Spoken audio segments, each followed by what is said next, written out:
لاہور عدالتوں کی منتقلی پر وکلا کا احتجاج، پولیس کا لاٹھی چارج اور شیلنگ، متعدد گرفتار۔ احتجاج کے دوران وکلا نے رکاوٹیں ہٹا کر ہائی کورٹ کے اندر جانے کی کوشش، جس پر پنجاب پولیس کے اہلکاروں نے وکلا کو منتشر کرنے کے لیے لاٹھی چارج اور شیلنگ کی۔ پولیس نے وکلا مظاہرین کے خلاف واٹر کینن کا استعمال بھی کیا۔ پولیس نے مظاہرہ کرنے والے کئی وکلا کو گرفتار بھی کر لیا، جبکہ پولیس نے بیریئر لگا کر لاہور ہائی کورٹ کے مین گیٹ کا راستہ بھی بند کر دیا۔ ہائی کورٹ کے احاطے میں بھی پولیس کی بھاری نفری موجود ہے۔ پولیس اور وکلا کے درمیان پیدا ہونے والی کشیدہ صورتحال کے باعث مال روڈ اور اطراف کی سڑکوں پر ٹریفک کی روانی بھی شدید متاثر ہوئی ہے اور گاڑیوں کی لمبی قطاریں لگ گئی۔ پولیس کی جانب سے لاہور ہائی کورٹ کی تالہ بندی کر دی گئی ہے۔ بشرا بی بی کی درخواست منظور، حکومت کا بنی گالہ کو سب جیل قرار دینے کا نوٹیفیکیشن کا عدم۔ بانی چیئرمین پاکستان تحریک انصاف عمران خان کی اہلیہ بشرا بی بی بنی گالہ سے اڈیالہ جیل منتقلی کی درخواست منظور کر لی گئی۔ اسلام آباد ہائی کورٹ کے جسٹس میاں گل حسن اورنگزیب نے بشرا بی بی کی درخواست پر چند روز قبل محفوظ کیا فیصلہ سنایا۔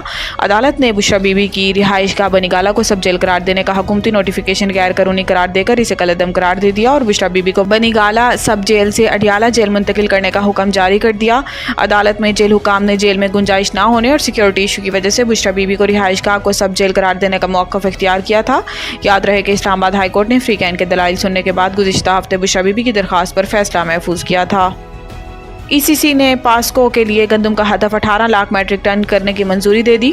وفاقی وزیر خزانہ محمد اورنگزیب کی زیر صدارت اقتصادی رابطہ کمیٹی کا اجلاس ہوا، جس میں وزیر برائے اقتصادی امور احد چیمہ اور ایم ڈی پاسکو بھی شریک ہوئے۔ اجلاس میں گندم کی خریداری کا ہدف بڑھانے اور گندم کی خریداری کے لیے مطلوبہ کیش کریڈٹ کی حد بڑھانے کی منظوری دی گئی۔ ای سی سی اجلاس کے اعلامیے میں بتایا گیا کہ 2024 کی ضروریات پوری کرنے کے لیے 2 لاکھ میٹرک ٹن یوریا کھاد درآمد کی منظوری دی گئی اور وزارت صنعت و پیداوار کو یوریا کی طلب و رسد کی صورتحال کا مسلسل جائزہ لینے کے لیے بھی ہدایت کی گئی۔ ای سی سی کی جانب سے اسٹیل ملز کے ملازمین کی تنخواہوں کی ادائیگی کی بھی منظوری دی گئی اور ہدایت کی گئی ہے کہ وزارت صنعت اسٹیل ملز کے اثاثے کے مستقبل میں بقایا جات ختم کرنے کے لیے کے الیکٹرک کی درخواست کو منظور اجازت دے اور کے الیکٹرک کو 70 ارب روپے کے اجراء کی درخواست کی اجازت بھی دی گئی۔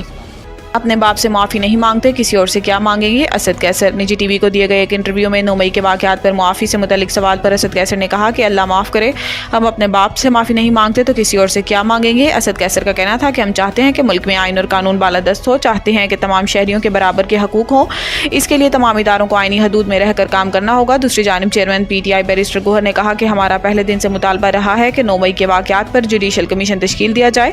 D G I S P R کا یہ بھی کہنا تھا کہ کہا جاتا ہے جوڈیشل کمیشن بنایا جائے۔ جوڈیشل کمیشن تو اس چیز پر بنتا ہے جس پر کوئی ابہام ہو۔ یہ واقعات تو تاریخ پر ہیں اور آپ کے سامنے ہیں، یہ بالکل واضح ہے۔ یہ بھی واضح ہے کہ کس طرح ذہن سازی کی گئی ہے، کس طرح سے اہداف بنائے گئے ہیں۔ اس پر بھی کہا گیا ہے کہ جوڈیشل کمیشن بناؤ تاکہ پتہ چلے یہ حملہ ہوا کہ نہیں۔